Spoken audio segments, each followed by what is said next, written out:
Welcome to the deep dive. Today we're looking into something that feels a bit like trying to capture a ghost.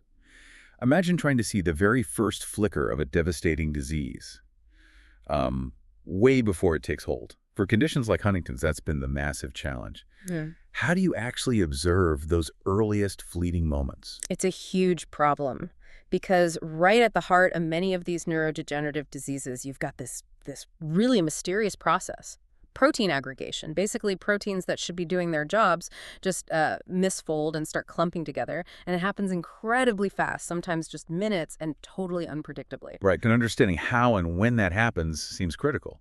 Is it the cause, Yeah. side effect, something else entirely? Exactly. Is it the villain or just, a symptom? Or maybe, weirdly, even a protective thing the cell is trying to do? Big questions. And seeing it happen in real time, that's been, well, almost impossible. Until now, perhaps. And that's why today we're diving deep into some really groundbreaking research. It introduces something pretty radical, a self-driving microscope.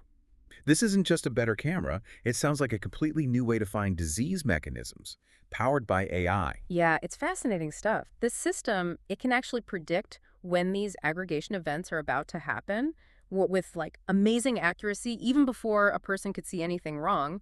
And then this is the cool part. It automatically zooms in, changes its settings, and captures what's happening biomechanically as it unfolds for the very first time. Wow, okay, so expect some real aha moments here. Yeah. This could genuinely change how we look at live cells. Absolutely. All right, let's back up a bit. Protein aggregation. For listeners who aren't deep in cell biology, what's the core idea, and why is Huntington such a key example here? Okay, so simply put, protein aggregation is when proteins, which normally have very specific shapes to do their jobs, lose that shape. They misfold. And once they're misfolded, they tend to get sticky and clumped together, forming these things called aggregates inside cells. Think of it like tiny gears in a machine suddenly warping and jamming everything up. And this happens in a lot of neurodegenerative diseases or NDDs. Yes, it's a common feature. The research we're looking at focuses on Huntington's disease, HD. In HD, it's triggered by a faulty version of a protein fragment called HITEX1. This faulty version has an abnormally long section of repeating glutamine units, that's the polyQ part. And this extra length makes the whole protein fragment really unstable, very prone to misfolding and clumping up. And these clumps, the aggregates, they're the prime suspects for causing damage, or maybe it's the process itself. That's the million-dollar question, really. Are the final big clumps the problem, or is it the earlier, smaller ones, the oligomers, that are actually more toxic? Or is it just a sign that the cell's quality control systems are overwhelmed? Getting clarity is key for treatments. But studying it has been, as you said, almost impossible. Why is it so hard to observe? Well, like we touched on, it's incredibly unpredictable and fast. The actual moment a soluble protein starts to form an aggregate can be over in, say, 10 minutes, maybe a bit longer. That's super quick in cell terms. Compare that to days for the whole process of forming large fibrils. So it's a really fleeting event. Blink and you miss it. Pretty much. Yeah. And second, it's stochastic, which just means it happens randomly, random time, random place within the cell sample. You can't just point a microscope somewhere and wait. You might be waiting forever or looking in the wrong place. So your standard lab microscope, even a fancy one, just isn't cut out for this kind of hide and seek. Not really effectively, no. Traditional time-lapse might watch cells for hours, but you usually sacrifice detail. Lower magnification, maybe taking pictures less often to avoid damaging the cells with light. There are always trade-offs. See more area versus more detail, faster shots versus better quality.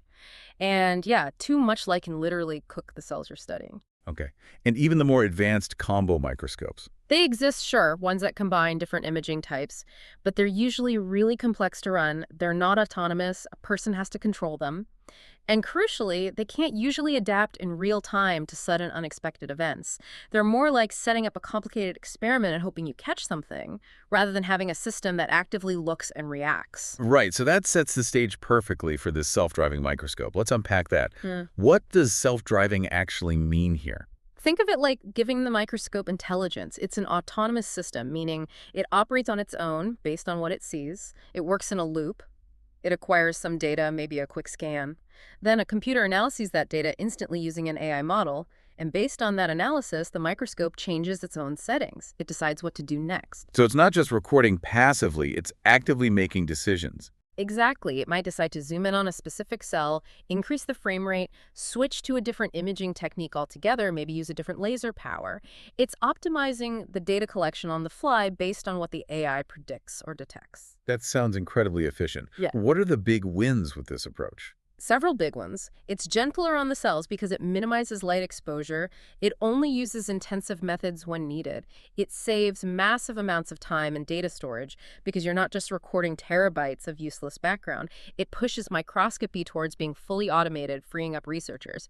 But the most critical advantage, it lets us capture those really fast, transient biological events like aggregation starting that were basically impossible to see reliably before. And the brain behind this operation is an AI model called AGON. That's right. AGON stands for Aggregation Event Generation Onset Network. It's a deep learning model they trained, and this is where it gets really impressive. Okay. AGON can predict when protein aggregation is about to start with a 91% accuracy from just one single snapshot. One picture before it even happens. Yes, a single fluorescence image showing just the normal soluble protein before any visible clumps form. How's that even possible? Can a human expert do that? Apparently not easily, if at all.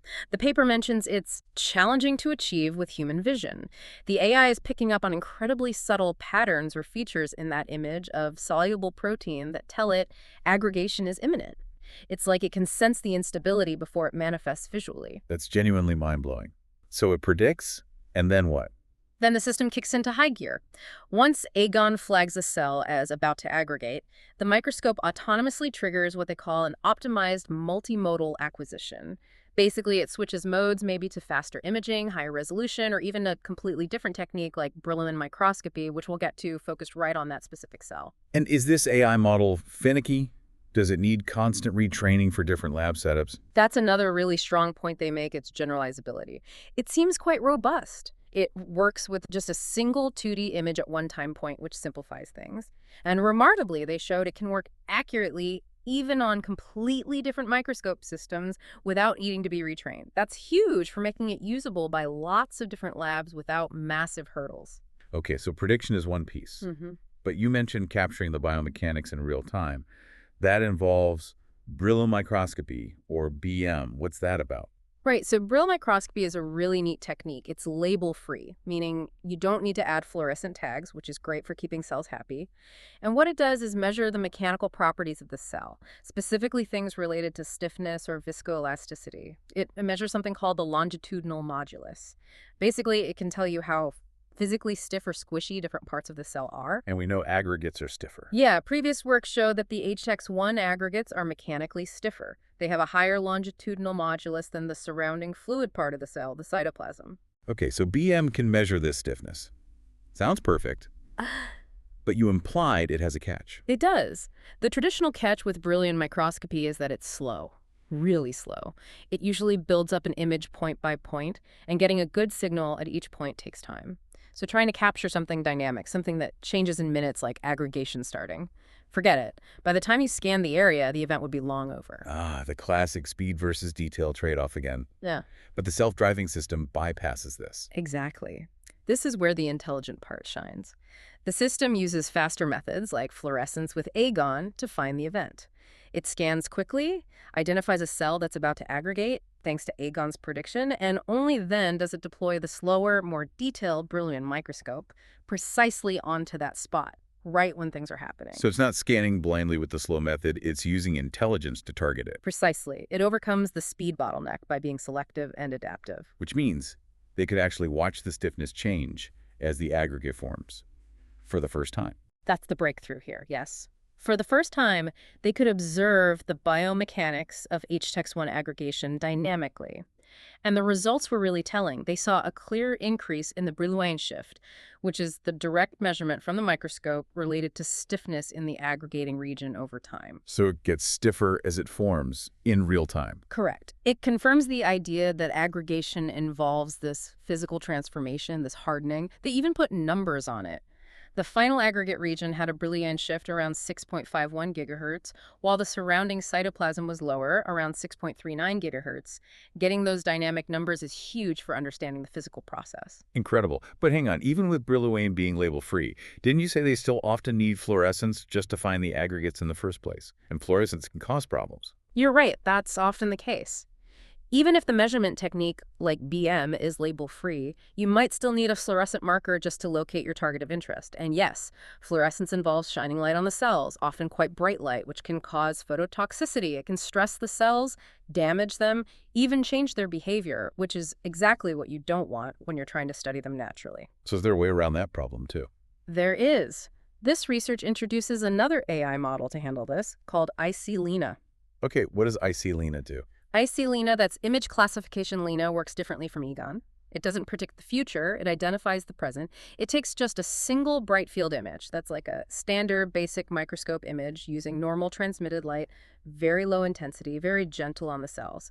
And from that simple bright field image, IC-LINA can determine if aggregates are present or absent with, get this, 97% accuracy. 97% from a basic bright field image. Yep.